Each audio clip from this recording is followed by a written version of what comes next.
found their stride just in time for a throwback tonight in L.A. Knicks, Lakers. L.A. right in a 7-game winning streak, its longest in 4 years. They're 8-2 since trading for Luka, have 17 wins in their last 20. The Knicks are coming off a loss to the Warriors when Karl Anthony Towns was out for personal reasons. But here we go, Lakers starting to take off. Probably a scary thing for the league as we welcome in our NBA reporter, Dave McMenamin. And tonight marks Luka's 10th game, Dave, with LA. He's looked more like himself of late, which is a really good thing for that team. What are they saying about him starting to feel and look comfortable? Yeah, Matt, here's one stat to show you how much Luka is looking like himself with the Lakers. His last 2 games, 11 three-pointers. His first 7 games with the Lakers, 14 three-pointers. So he's found that rhythm. Now, his self-critique is that he needs to drive more. He doesn't just want to settle for the outside shot, but he's going to be given the option to shoot or to drive or to pass because the Lakers are putting the ball in Luka Doncic's hands. JJ Redick said the other night when the New Orleans Pelicans threw different defense into different defense after Luka, he said that, quote, he solved every riddle.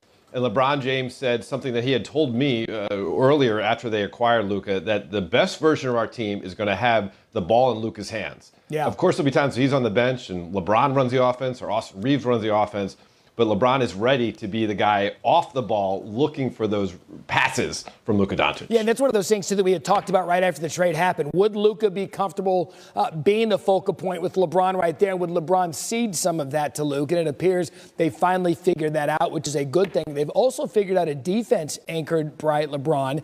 Kind of a surprising revelation since Luka's arrival. What's fueling the Lakers' play on that end of the court? Yeah, the Lakers' opponent tonight, the New York Knicks, they're kind of known for being that rough and tumble style defense under head coach Tom Thibodeau. But the Lakers actually have adopted that identity this year under JJ Redick. And let me introduce you to the masterpiece known as Vincent Van Doe. Gabe Vincent, Jared Vanderbilt, and Dorian Dodo Finney-Smith, they are bringing the defensive intensity at the point of attack. They are great ball hawks on the perimeter, and their activity level is in some sense masking the defensive deficiencies of some of the other guys on the lineup, but also upping the level of play of the other guys on the lineup. JJ Redick said last week that LeBron James, you may think this sounds crazy to hear this, you haven't been watching the games, but he thinks that LeBron James over the last 6 weeks has been playing an all-NBA defense level on that end. It's amazing what one move that we thought maybe would build this franchise for the future has done for this team right now. 7 consecutive wins, longest streak in 4 years. They've got the Knicks tonight. Cannot wait to see it. Dave McMenamin with the latest. Dave, thank you.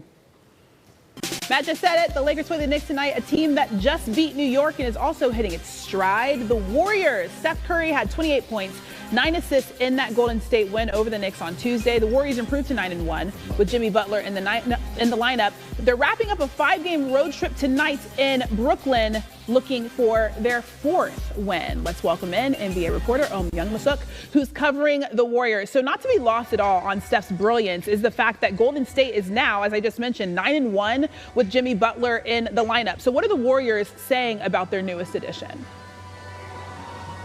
Well, it's incredible. They are 9-1 with Jimmy Butler on the floor, yet they may have found something here in New York.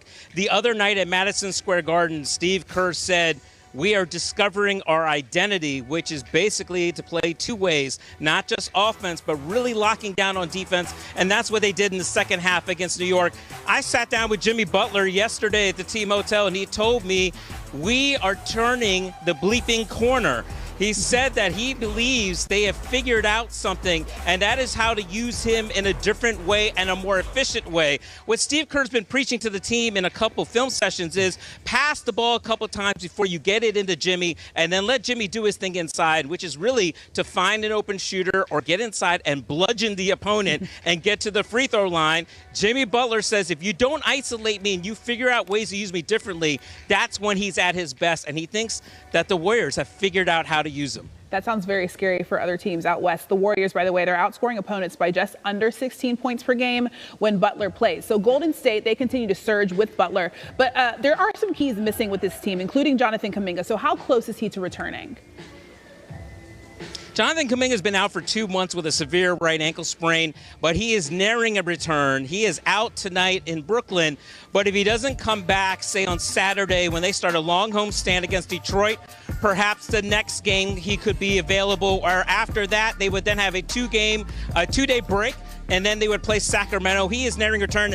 And look, I think the Warriors believe he's going to bring another different element to the team, a more athletic and explosive element. And really, they are looking forward to Jonathan Kuminga learning from Jimmy Butler. Jimmy Butler has told me that he looks forward to mentoring Kuminga.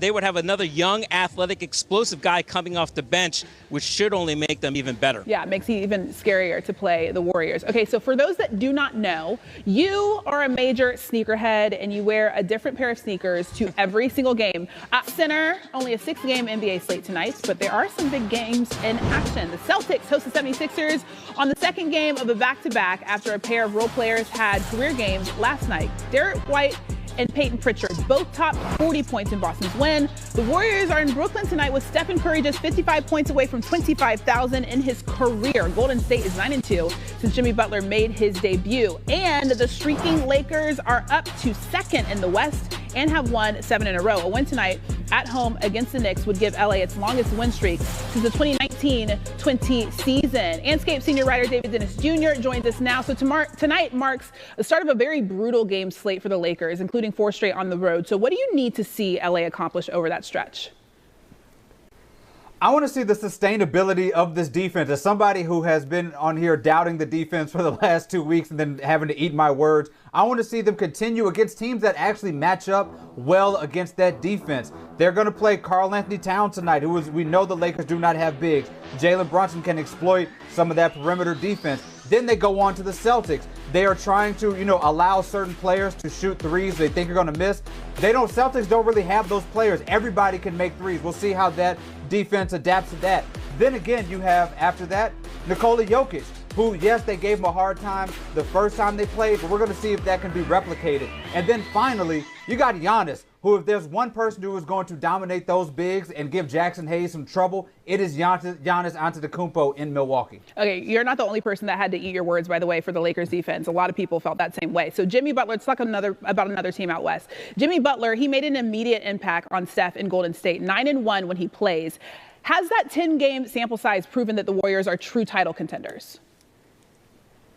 And as somebody who wanted this Jimmy Butler trade for that Warriors team, I'm surprised at how fast this has worked out for them. Jimmy Butler has fit in seamlessly. Him and Draymond are just working in tandem offensively and defensively. Jimmy Butler has, unlocked Steph by getting to the paint, getting to the foul line. And we have a wild card coming up in the next couple games.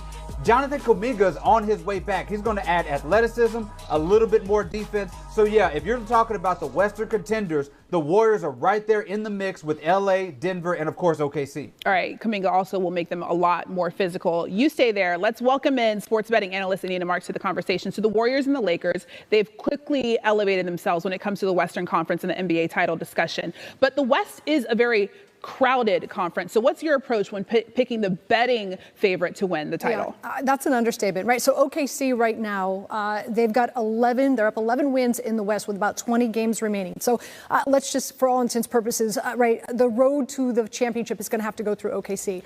In regard to the Lakers, as David said, right, let's see how this defense plays out. Since the All-Star break, they have the #1 defense in the NBA. LeBron James, newfound life with Luka, they're averaging close to 30 points a game.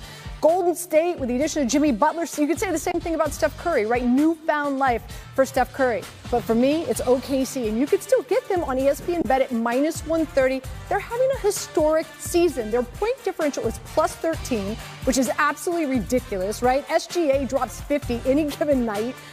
You could pick your poison with this team in regard to how they can beat you, right? In the paint, on the perimeter, whatever the case may be. And defensively, they're just playing phenomenal basketball. #1 in so many defensive categories. So for me, OKC, and the fact that you could still get them right now at -130 on ESPN Bet, to me, that's still a good wager. Okay, so Anita has OKC. David, who is your pick to represent the West in the finals?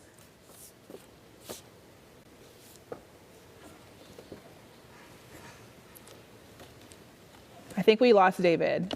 I feel like he's going to say OKC as well. Just go chalk. How about it? OKC is the best team in the West, so it makes sense. By the way, the Thunder are the favorite to win the West. Nuggets are behind.